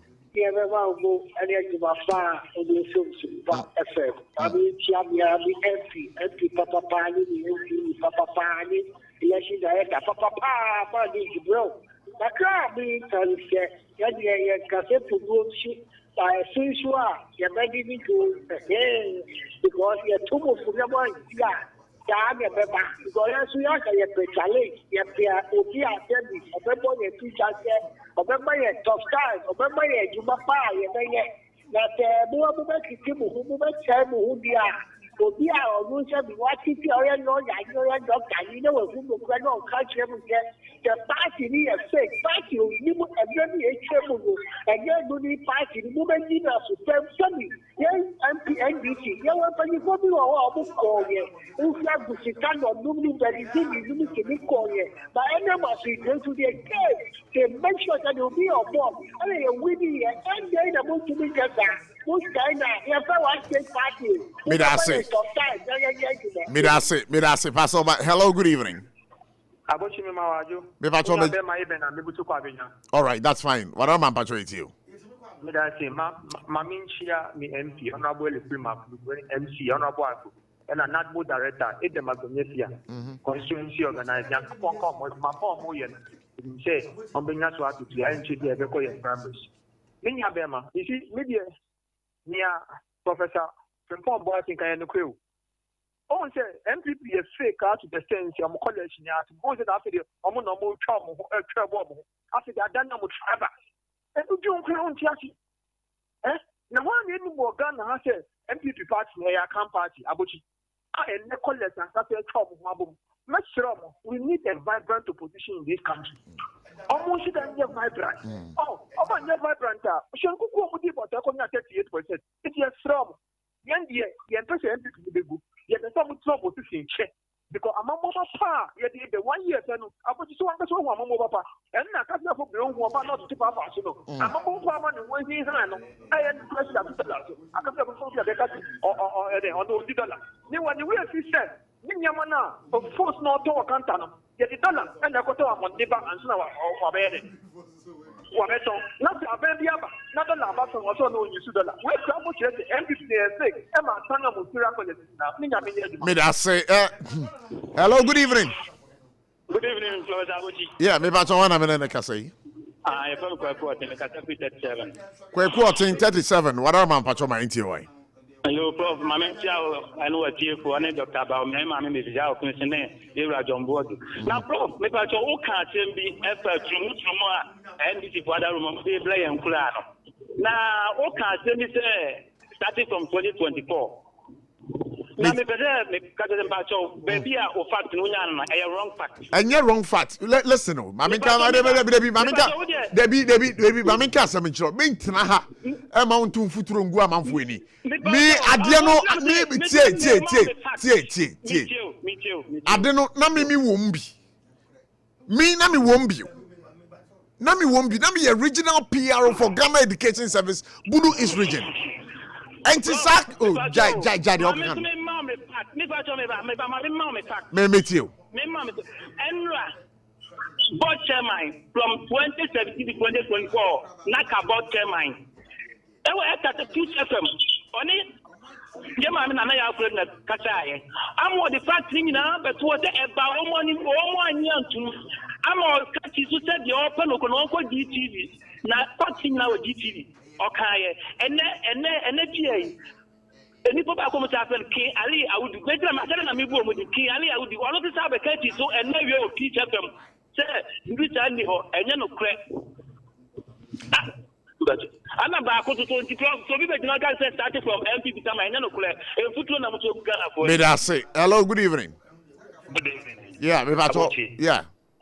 Be about there. Me about me who pa. Areas. They feel safe. Many I'm from mobile. Papa for the city. Papa for the MP. Can you imagine? You have to cost them I can't go over yet over election. Because they fear the things then. It is careful. I'm telling you to correct and test me earlier to send the back party in the phone. Because you don't have form of the same thing. You have to go for a volunteer on the party. Don't move the gun of killing for under 8 years. Here, Mahama. That one, what was that warning? What was owning that the way Ghana? If I tell you, see for my wife. But I say, yeah, but sorry, yeah, but call, me pacho, my minty way. What's it? Okay, me pacho, my minty lawyer, Kiki Sebenza.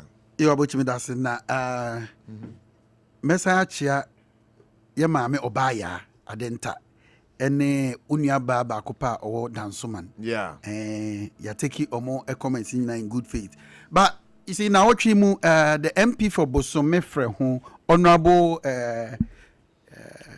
metri minutes mempa ho asafo J abe analysis bia in fact mfuto nko na otugo Ghana for any enye ade a no kre de di kan some a opeso can be ne say Dr. Baumia ye de ne ba 2023 until by 2028 no na watena so for about 6 years until ye beboa me di to me said the Ghana ha ye nneoma no ekono no enya sa na tie President Kufuado e sha say free 2007 ebesi 2012 no. Not President Kufuor nya 6 years, but because she had John Dramani Mahama no. John Dramani Mahama we need 2012 elections no. Now dangerous analysis bia wasa ye e won ka sem ne say. Me ba cho ye resi form. Me ba cho mate. O ye sitting president and a party EC, judiciary, security services, government machinery, resources now wachi. So sa no person o kire say na etia na resources nyina wa echi na Dr. Baumia lose elections yi. Ene na ye de ne kwa ebra we no monta na chi no. Enya dia okwako win election bia ba afa yese se okọ bebrebe na Ghana for tuma enya no kre abochi mesra unim Edward Mahama unim Edward your friend PNC Edward Mahama okọ 2000 and 1996 2000 2004 2008 2012 2016 when the time ballot papers will change Edward Mahama and on Ghana for to Obama no eti na no nya no na Edward Mahama dia no ya di mam afa yesi ya court Mr. Omidi twa yesi me yesi ya court Dr. Baumia dia court enu nti ya nto Obama no na ese du ngati ya so court ma NDC na nipa emi enu ko gina court 2012 when dey nkunim eja ese du ngati di nkunim dia na ka kire se ese du ngati abase si ya enu omumi enu na ese any message mami now say no na delegates ento Obama no 31st of January 2026 she o de shade we osoro konko a Dr. Baumia be so mu a ya da fom say team o se yes afa ma we ya man to me bi o so on fa yenko a e fom a ane e beko kofo safo so nyewu kofo ba e ba ye no but you wait for na se Baumia ji se hu 5 times adan bone ben ya me da say odike ye ko Edike odumu mic no. Oh sorry. Oh yeah. MPP 4%. Omo resuscitate omo lost gloria. Omo phobia ne political garbage e wo fom. Sir. Et so you ready to and answer Kobra Japan. Ini dey tabu. Epacho mama kama say. So you ready to innovations or diaba education, STEM education. Ye na boa ma China ye China. Papa na ni so ade hu nko bet ma transform Ghana. Eti wo mo ye dede ni nyina MPP delegates minim so ma so ode na omu ntie de American.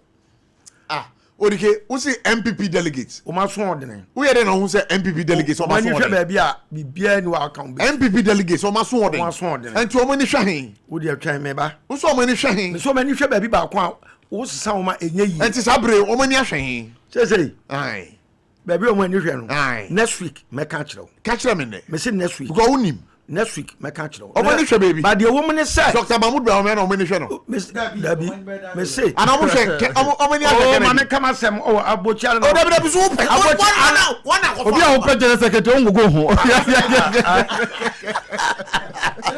Odike ma nje Odike ma you see yeah the MPP for pen Ghana form pen the MPP for pen the MPP for the bebe bia me Ghana form pen omo de ken be emfa omo de Dr. Mahmoud ba obian ba emfa omo de Dr. Brian Champon emfa engineer Kwabena J Japan ebefa ana Dr. Eluba said the pam you now wo mu ho akono a professor sa contest di o Odike mi o interest me ba so jabotre Odike mi o interest asem na wo kenum wo say ye de Dr. MPP for the Dr. Mahmoud ba omiya ba anyeren emfa omo de Kennedy Japan ba anyeren emfa omo de Brian Champon ba anyeren emfa na omo de Dr. Yawedu Chumba ebefa omo de engineer Kwabena J Japan ba ebefa the reason being that na opportunity me okay hwe Bible say mamu me to aka kwadu ati we depend so ba na wie ye wo ye da se hwe sa ka de sana ubo omudin yeah eye ba omia Kennedy Japan Brian MPP for kondo mu ba ko ba Ghana for empel edru say ye kwa election ye gina mu a omunya ba bi nyina me da se omu me ansa because political garbage ni too much me da se Odike na Obinja matisa uba be preposition bi wo MP NDC mu no kre dem mi say dem no kre dem matisa asam kase pa no dem na position be na aba be pe no oh no kre ni nyame anim ni me pa to position be na aba be pe no no kre ni nyame anim ni yeguso aye ana ye ntro eguso ye di nko o se ye wura mu no kre bia no debi unya bema oh no debi nyesa me nya bema no kre so consultation ye wo mu sa eguso consultation listen one go credit o di Bama breaking news breaking news who's it next election 2028 elections Ghana for expect so Odike eti ebe run election sa 2028 na Canada Japan ko ja SOMPA Kumase na mi yo mama ye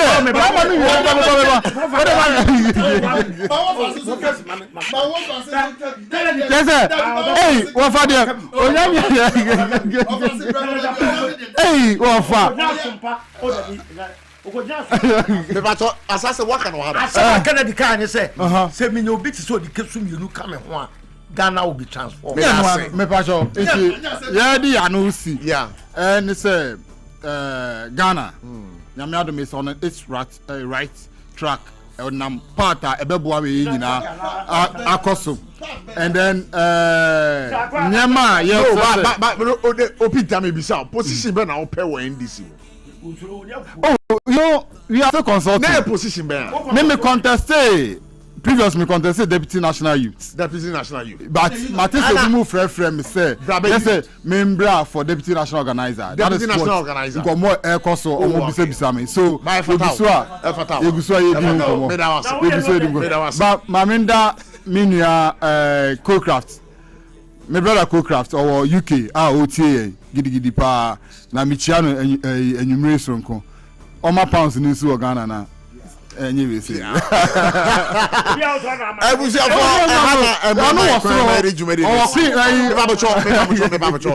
Lawyer Asante Bedie Tuo. Eyan ntie se o ma me da form o ma me vida adwo